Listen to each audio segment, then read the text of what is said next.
In the heart of the Igbo land, nestled among the rolling hills and lush greenery, lived a young prince named Emeka. Emeka was not content with the life that awaited him in the royal palace. The pressure to uphold tradition and marry a woman chosen by his parents weighed heavily on his shoulders. He longed to find a wife who would love him for who he was and not for his royal status. One day, Emeka made a daring decision. Disguising himself as a common man, he set out to explore a nearby village, free from the expectations of royalty. With his face obscured by a simple cloth, Emeka wandered into the bustling market, where vendors sold fruits, spices, and traditional pottery. The market was alive with chatter, laughter, and the aroma of roasted yam and fish. Emeka mingled with the villagers, observing their way of life and the women who were part of it. His intention was to find a woman who would be honest and genuine in her feelings toward him. However, his disguise did not fool everyone. Several women rejected his advances, believing that he was just a poor man with no future. Disheartened but undeterred, Emeka continued his search.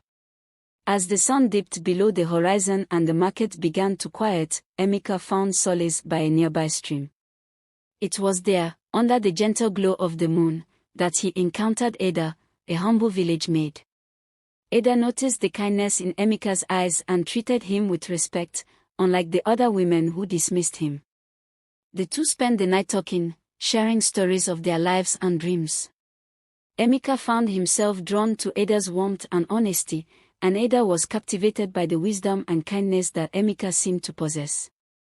They realized that their meeting was not just a chance encounter but a profound connection that neither could ignore.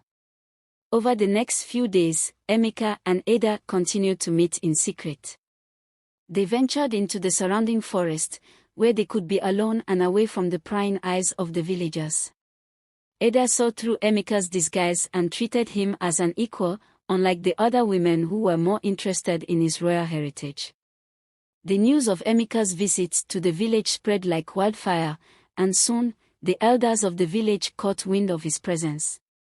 Fearing that he might be a spy sent by a rival kingdom, they summoned Emeka to the village council. Emeka, realizing the gravity of the situation, revealed his true identity as the prince. The village council was initially shocked by this revelation, but Emeka's sincerity and his genuine affection for Ada convinced them of his intentions. As a gesture of goodwill, the council decided to allow Emeka and Ada to marry, on the condition that their union would bring peace between the two communities. Preparations for the wedding began immediately. The village transformed into a vibrant celebration, with women in traditional wrappers and bead necklaces, men in agbadas, and children playing around the village square. The wedding was a spectacle of joy and unity, with traditional pottery, beadwork, and wooden carvings adorning the celebration. Emeka and Ada exchanged vows under the watchful eyes of the village elders, promising to cherish and honor each other for the rest of their lives. At the wedding feast, Emeka's true identity was revealed to the entire village. His father, the king, sent a delegation to bless the union and offer gifts as a token of goodwill. The village was honored to host the king's representatives, and the people of the village were warmed by the gesture. Emeka and Ada's love continued to blossom, and their life together was filled with happiness and contentment. They became symbols of unity between the royal kingdom and the humble village.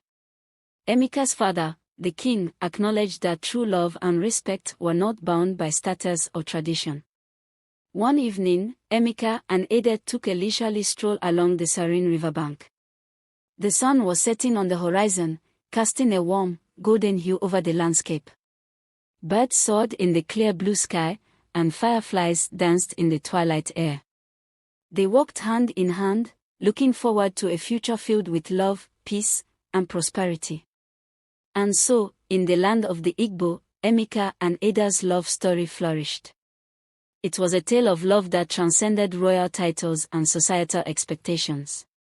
In the end, it was not Emeka's status that mattered, but the strength of his heart and the purity of his love for Ada.